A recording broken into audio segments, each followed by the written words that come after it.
Low scoring ম্যাচে পাকিস্তানের অবিশ্বাস্য হার। পাওয়ার প্লে শেষের পরেও জয়ের সম্ভাবনায় দেখানো হয়েছিল পাকিস্তানের জয়ের সম্ভাবনা 92%। ব্যাট বলে সমান রান দরকার ছিল জয়ের জন্য। 12 ওভারে 72 রান করে সেই লক্ষ্যে ঠিকই ছিল তারা। পরের 30 বল থেকে উঠেছে মোটে 17 রান। উইকেট হারিয়েছে 3টি। নাসাউ কাউন্টির বোলিং সহায়ক পিচে আরও একবার দেখা গেল বোলারদের কারিশমা। পাকিস্তান কেন আনপ্রেডিক্টেবল তা বোঝা গেল আরও একবার।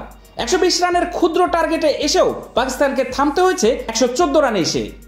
6 রানের এই অবিশ্বাস্য হারে পাকিস্তানের বিদায়টাও প্রায় অনিবার্য হয়ে পড়েছে। হার্দিক পান্ডিয়া ও জাসপ্রীত বুমরারা ভারতকে এনে দিয়েছে মনে রাখার মতো একটা জয়। এটি ভারতের টি-20 বিশ্বকাপের সবচেয়ে কম রান ডিফেন্ড করে জয়, একই সঙ্গে পাকিস্তানের জন্য সবচেয়ে কম রান তারায় হার। ইনিংসের 19তম ওভারে জাসপ্রীত বুমরা করেছেন স্মরণীয় এক ডেথ ওভার। জয়ের ক্ষণিক আশাও পাকিস্তান স্মুথ শেভিং এর জন্য শুধুমাত্র কুল, নাথিং এলস হারিয়ে ফেলেছে সেখানেই। 19তম ওভারে এসে মোটে 3 রান। শেষ ওভারে বাকি 18 রান তোলা হয়নি গ্যারি কাস্টেনের শিষ্যদের। আর্শদীপ সিং এর ওভারের প্রথম বলে আউট হলেন ইমাদ ওয়াসিম। পরের 5 বলে তারা নিয়েছে 10 রান। এ নিয়ে বিশ্বকাপে ভারতের বিপক্ষে 8 ম্যাচের মধ্যে 7 পরাজয়ের স্বাদ পেল পাকিস্তান। অথচ 80 রানেও 3 উইকেট হারানো পাকিস্তান ছিল জয়ের কক্ষপথে। সেখান থেকে একের পর এক ডট বল পাকিস্তানের উপর চাপ বাড়িয়েছে। রিজওয়ানের উইকেট কার্যত ভারতকে জয়ের সুবাস এনে দেয়। পাকিস্তানের হয়ে সে সময় শাদাব খান, মোহাম্মদ ইফতেখারের মতো প্রতিষ্ঠিত ব্যাটাররা দলে থাকলেও ম্যাচে আর ফেরাই হয়নি পাকিস্তানের। 120 রানের লক্ষ্যে নেমে পাকিস্তানের শুরুটা মোটেই মন্দ হয়নি।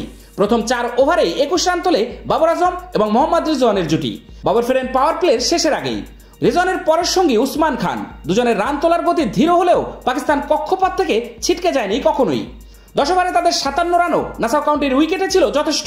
তবে বুমরা হার্দিক পান্ডিয়ার পরিকল্পনা ছিল অন্যরকম। একের পর এক স্লো এবং ভ্যারিয়েশন দিয়ে পাকিস্তানের ব্যাটারদের বিভ্রান্ত করেছেন। ফখর জামানও আউট হয়েছিলেন এমনই বাড়তি বাউন্সের স্লোয়ারে বিভ্রান্ত হয়ে। রিজওয়ানও পরাস্ত হন সেই স্লোয়ারেই। পাকিস্তানকে এরপর ম্যাচে ফেরার আর সুযোগ দেয়নি ভারত। শেষ ওভারে নাসিম শাহের 2-4 কেবল পরাজয়ের ব্যবধানই কমিয়েছে। এর আগে ব্যাট করতে নেমে ভারতও সুবিধা করতে পারেনি। মোহাম্মদ আমির, নাসিম শাহ এবং হারিস রফদের বোলিং তোপে মাত্র 119 রানেই গুটিয়ে যায় ভারতের ইনিংস।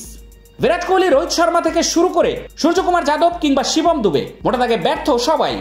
খেললেন কেবল ঋষভ পান্ট। তার 42 রানটা ভারতের ব্যাটিং বিপর্যয়ের মাঝে বড় প্রাপ্তি। শেষ দিকে আর্শদীপ সিং রান করায় ভারতের রান গিয়েছে 119 পর্যন্ত। এমন পরিস্থিতিতে পাকিস্তানের পক্ষেই বাজি ধরার লোক ছিলেন বেশি। কিন্তু ভারতীয় বোলারদের দুর্দান্ত বোলিং আর পাকিস্তানের ব্যাটারদের ব্যর্থতায় শেষ পর্যন্ত আর জয় পাওয়া হয়নি ম্যান ইন গ্রিনদের। নিউ ইয়র্কে আরও একবার ভারতের কাছে হতাশ হতে হলো পাকিস্তানের ক্রিকেট ভক্তদের।